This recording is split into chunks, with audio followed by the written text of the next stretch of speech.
Hello and welcome back to new video. ഇന്നത്തെ നമ്മുടെ video ഒരു കുക്കിംഗ് വീഡിയോ ആണ്. ഇന്ന് ഞാൻ വളരെ ഈസി ആയിട്ട് എങ്ങനെയാണ് നമുക്ക് കുക്കറിൽ ഒരു ചിക്കൻ കറി ഉണ്ടാക്കാമെന്നാണ് കാണിക്കുന്നത്. ഒരു ഡിഫറെൻ്റ് ആയിട്ടുള്ള ചിക്കൻ കറി റെസിപ്പിയാണ്. വീഡിയോ ഫുള്ളായിട്ട് കണ്ടു നോക്കണേ. ബാച്ചിലേഴ്സിനും ബിഗിനേഴ്സിനും ഈസി ആയിട്ട് ചെയ്യാൻ പറ്റുന്ന ഒരു ചിക്കൻ കറിയുടെ റെസിപ്പിയാണ്. അപ്പോൾ നമുക്ക് ഇതിനായിട്ട് ആവശ്യമുള്ള ഇൻഗ്രീഡിയൻസ് എന്തൊക്കെയാണെന്ന് നോക്കിയിട്ട് വരാം. അതിനായിട്ട് ആദ്യം നമുക്ക് ചിക്കൻ വേണം. ചിക്കൻ ഞാനിവിടെ ഒരു ചെറിയ ചിക്കനാണ് എടുത്തിരിക്കുന്നത്. നന്നായിട്ട് വാഷ് ചെയ്തതിന് ശേഷം അതിൻ്റെ വെള്ളം കംപ്ലീറ്റ് ആയിട്ട് ഡ്രെയിൻ ചെയ്തിട്ട് വെച്ചിരിക്കുന്നതാണ്. പിന്നെ ഞാൻ ഇതിലേക്ക് പൊട്ടാറ്റോ ആഡ് ചെയ്യുന്നുണ്ട്. അപ്പോൾ നിങ്ങൾക്കത് ഇഷ്ടമുണ്ടെങ്കിൽ മാത്രം ആഡ് ചെയ്താൽ മതി, അല്ലെങ്കിൽ ഇത് സ്കിപ്പ് ചെയ്യാം. ഇടയ്ക്ക് ഞാനിതുപോലെ ചിക്കനിൽ പൊട്ടാറ്റോ ഇട്ട് വെക്കാറുണ്ട് കേട്ടോ, അതുകൊണ്ടാണ്. പിന്നെ നമുക്ക് ഇതിലേക്ക് വേണ്ടത് സവാളയും പച്ചമുളകാണ്. ഇവിടെ ഞാൻ 2 മീഡിയം സവാളയാണ് എടുത്തിരിക്കുന്നത്. പിന്നെ ഒരു 4 പച്ചമുളക് എടുത്തിട്ടുണ്ട്. പിന്നെ ഒരു മീഡിയം സൈസിലുള്ള തക്കാളി എടുത്തിട്ടുണ്ട്. പിന്നെ കുറച്ച് കറിവേപ്പില എടുത്തിട്ടുണ്ട്. ഇത് ഇത്രയും നമുക്ക് കറിയിലേക്ക് ചേർക്കാനുള്ളതാണ്. പിന്നെ ഇതിലേക്ക് ഒരു മസാല അരച്ച് ചേർക്കാനുണ്ട്. അതിനായിട്ട് ഞാനിവിടെ ഒരു മീഡിയം സവാളയാണ് എടുത്തിരിക്കുന്നത്. ഒരു മീഡിയം സവാള, ഒരു മീഡിയം സൈസിലുള്ള തക്കാളി, പിന്നെ നമുക്ക് 1 ടീസ്പൂൺ പെരിഞ്ജീരകം, 1 ടീസ്പൂൺ കുരുമുളക് എടുത്തിട്ടുണ്ട്.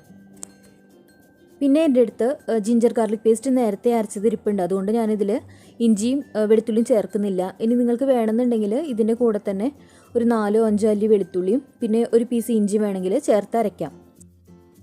ഇനി ഇതിലേക്ക് വേണ്ട മസാലപ്പൊടികളാണ് ഞാൻ പറയുന്നത്. 1 ടേബിൾ സ്പൂൺ മല്ലിപ്പൊടി, 1 ടേബിൾ സ്പൂൺ മുളക് പൊടി, പിന്നെ 1 tablespoon garam masala, 1 teaspoon ജീരകത്തിൻ്റെ പൊടി, പിന്നെ ഒരു 1/2 ടീസ്പൂണോളം മഞ്ഞൾപ്പൊടി. ഇനി ആദ്യം തന്നെ നമ്മൾ ചെയ്യേണ്ടത്, നമ്മൾ വാഷ് ചെയ്ത് വെച്ചിരിക്കുന്ന ചിക്കനിലേക്ക് 1 ടേബിൾ സ്പൂൺ മുളക് പൊടിയും ഒരു 1/2 ടീസ്പൂണോളം മഞ്ഞൾപ്പൊടിയും പിന്നെ ആവശ്യത്തിനുള്ള ഉപ്പും കൂടെ ആഡ് ചെയ്തിട്ട് നന്നായിട്ട് ഇതൊന്ന് മാരിനേറ്റ് ചെയ്തിട്ട് ഫ്രിഡ്ജിൽ വെക്കാം.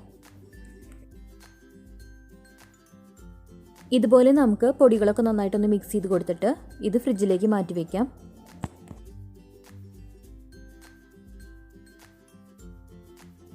ഇനി നമുക്ക് ഒരു മിക്സിയുടെ ജാർ എടുത്തിട്ട് അതിലേക്ക് അരയ്ക്കാനുള്ള ഇൻഗ്രീഡിയൻസ് എല്ലാം തന്നെ ചേർത്തിട്ട് അരച്ചെടുക്കാം. സവാള, തക്കാളി, പെരിഞ്ജീരകം, പിന്നെ കുരുമുളക്, ഇത്രയും ആഡ് ചെയ്തിട്ട് കുറച്ച് മാത്രം വെള്ളം ഒഴിച്ചിട്ട് നമുക്ക് അരച്ചെടുക്കാം. ഇനി ഇതിൻ്റെ കൂടെ ഇഞ്ചിയും വെളുത്തുള്ളി വേണമെന്നുണ്ടെങ്കിൽ നിങ്ങൾക്ക് ചേർക്കാം കേട്ടോ. എൻ്റെ അടുത്ത് ഇപ്പോൾ ഓൾറെഡി പേസ്റ്റുള്ള കാരണം കൊണ്ടാണ് ഞാൻ ചേർക്കാത്തത്.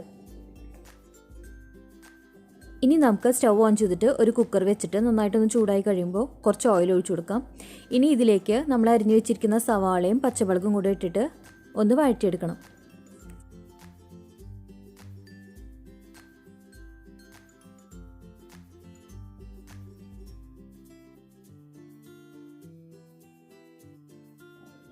ഇപ്പോൾ നമ്മുടെ സവാള ഒന്ന് ട്രാൻസ്പെറൻ്റ് ആയിട്ട് വന്നിട്ടുണ്ട്. ഇനി ഇതിലേക്ക് നമുക്ക് ജിഞ്ചർ ഗാർലിക് പേസ്റ്റ് ചേർത്ത് കൊടുക്കാം. ഇവിടെ ഞാൻ 1.5 ടേബിൾ സ്പൂണാണ് ചേർക്കുന്നത്.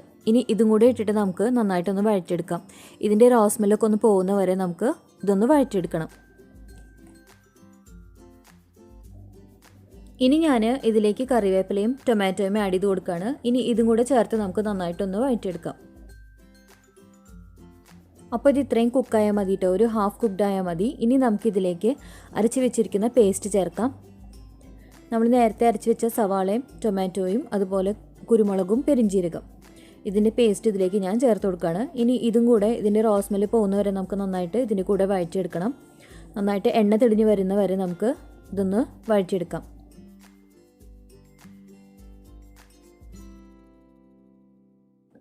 ഇനി നമുക്ക് ഇതിലേക്ക് നമ്മൾ എടുത്തു വെച്ചിരുന്ന എല്ലാ മസാലപ്പൊടികളും കൂടെ ചേർത്ത് കൊടുക്കാം.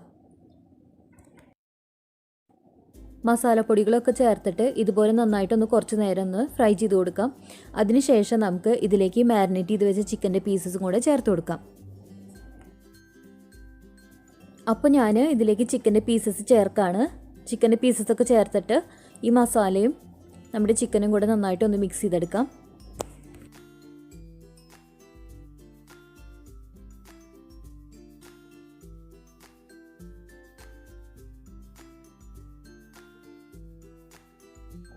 ഇതുപോലെ നമുക്ക് മസാലയും ചിക്കൻ്റെ പീസസും കൂടെ നന്നായിട്ടൊന്ന് മിക്സ് ചെയ്തെടുക്കാം.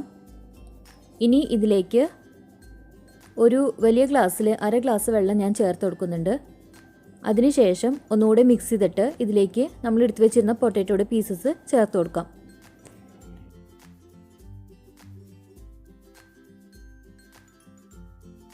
ഇതിലേക്ക് ഞാൻ പൊട്ടാറ്റോയുടെ പീസസൊക്കെ ചേർത്ത് കൊടുത്തിട്ടുണ്ട്. ഇനി ഇത് നന്നായിട്ട് ഒന്നുകൂടെ മിക്സ് ചെയ്തതിന് ശേഷം ഇതിലേക്ക് ഒരു 1/4 ഗ്ലാസ് വെള്ളം കൂടെ ഞാൻ ചേർക്കുന്നുണ്ട്. അതും കൂടി ചേർത്തിട്ട് നമുക്ക് നന്നായിട്ടൊന്ന് മിക്സ് ചെയ്തെടുക്കാം. അതിനുശേഷം കുക്കറിൻ്റെ ലിഡ് ക്ലോസ് ചെയ്തിട്ട് ജസ്റ്റ് ഒരു വിസിൽ നമുക്ക് അടിച്ചെടുക്കാം. അപ്പോൾ ഞാൻ പൊട്ടാറ്റോയുടെ പീസസും ചിക്കനും ഇതുപോലെ നന്നായിട്ടൊന്ന് മിക്സ് ചെയ്തെടുത്തിട്ടുണ്ട്. ഇനി ഇതിലേക്ക് കുറച്ച് മാത്രം ഉപ്പ് ചേർക്കാം. അതായത് നേരത്തെ ഞാൻ മാരിനേറ്റ് ചെയ്തപ്പോൾ കുറച്ച് ഉപ്പ് ചേർത്തിരുന്നു. ഇനി ഇതിലേക്ക് കുറച്ച് മാത്രം ഉപ്പ് ആഡ് ചെയ്ത് കൊടുത്താൽ മതി. ഉപ്പ് ചേർത്തിട്ട് ഒന്നുകൂടെ ഒന്ന് മിക്സ് ചെയ്ത് കൊടുക്കാം. അതിനുശേഷം കുക്കറിൻ്റെ ലിഡ് ക്ലോസ് ചെയ്തിട്ട് നമുക്ക് ഒരു വിസിലടിച്ചതൊന്ന് കുക്ക് ചെയ്തെടുക്കാം. കുക്കറിൻ്റെ ലിഡ് ക്ലോസ് ചെയ്ത് കൊടുക്കുകയാണ്. ജസ്റ്റ് ഒരു വിസിലടിക്കുക. അതിനുശേഷം ഒരു 2 മിനിറ്റ് നേരം കുക്കറൊന്ന് സിമ്മിൽ വെക്കാം. അതിനുശേഷം സ്റ്റവ് ഓഫ് ചെയ്തിടാം.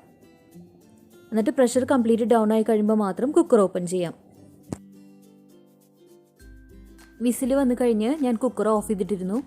ഇപ്പോൾ പ്രഷർ കംപ്ലീറ്റ് ഡൗൺ ആയിട്ടുണ്ട്. ഇനി നമുക്ക് കുക്കർ തുറന്ന് നോക്കാം. കണ്ടോ, ഇപ്പോൾ നമ്മുടെ ചിക്കനും പൊട്ടാറ്റോയും ഒക്കെ നന്നായിട്ട് പെർഫെക്റ്റായിട്ട് കുക്കായിട്ടുണ്ട്. ആവശ്യത്തിനുള്ള ഗ്രേവിയുണ്ട്. അപ്പോൾ നമ്മുടെ ചിക്കൻ കറി ഇവിടെ റെഡി ആയിട്ടുണ്ട്. ഇനി ഇതിലേക്ക് ഉപ്പ് നോക്കിയിട്ട് വേണമെന്നുണ്ടെങ്കിൽ മാത്രം കുറച്ച് ചേർത്ത് കൊടുത്താൽ മതി. അപ്പോൾ നമ്മുടെ ഈസി ആൻഡ് ടേസ്റ്റി ആയിട്ടുള്ള ചിക്കൻ കറി ഇവിടെ റെഡി ആയിട്ടുണ്ട്. ബാച്ചിലേഴ്സിനും ബിഗിനേഴ്സിനും പോലും ട്രൈ ചെയ്ത് നോക്കാവുന്ന ഒരു റെസിപ്പിയാണ്. എല്ലാവരും ഇത് ട്രൈ ചെയ്ത് നോക്കണം. എന്നിട്ട് നിങ്ങളുടെ ഫീഡ്ബാക്ക്സ് എന്നെ കമൻസിലൂടെ അറിയിക്കണം. അപ്പോൾ നമ്മുടെ ഇന്നത്തെ വീഡിയോ നിങ്ങൾക്ക് എല്ലാവർക്കും ഇഷ്ടപ്പെട്ടു എന്ന് വിചാരിക്കുന്നു. വീഡിയോ ഇഷ്ടപ്പെട്ടെങ്കിൽ ലൈക്ക് ചെയ്യാനും ഷെയർ ചെയ്യാനും കമൻറ്റ് ചെയ്യാനും മറക്കരുത്. പുതിയതായിട്ട് നമ്മുടെ ചാനലിലേക്ക് ആരെങ്കിലും വന്നിട്ടുണ്ടെങ്കിൽ ചാനലൊന്ന് സബ്സ്ക്രൈബ് ചെയ്തേക്കുക. തൊട്ടടുത്തുള്ള ബെല്ലൈക്കനും കൂടെ ക്ലിക്ക് ചെയ്തിട്ട് ഓൾ എന്നുള്ള ഓപ്ഷനും കൂടെ എനേബിൾ ചെയ്യുക. എന്നാൽ മാത്രമേ ഞാനിടുന്ന വീഡിയോസിൻ്റെ അപ്ഡേറ്റ്സ് നിങ്ങൾക്ക് കിട്ടുള്ളൂ. അപ്പോൾ ഇന്നത്തെ വീഡിയോ ഞാനിവിടെ വൈൻഡപ്പ് ചെയ്യാണ്. പുതിയൊരു വീഡിയോ ആയിട്ട് നമുക്ക് വീണ്ടും കാണാം. അതുവരെ take care, bye and thanks for watching.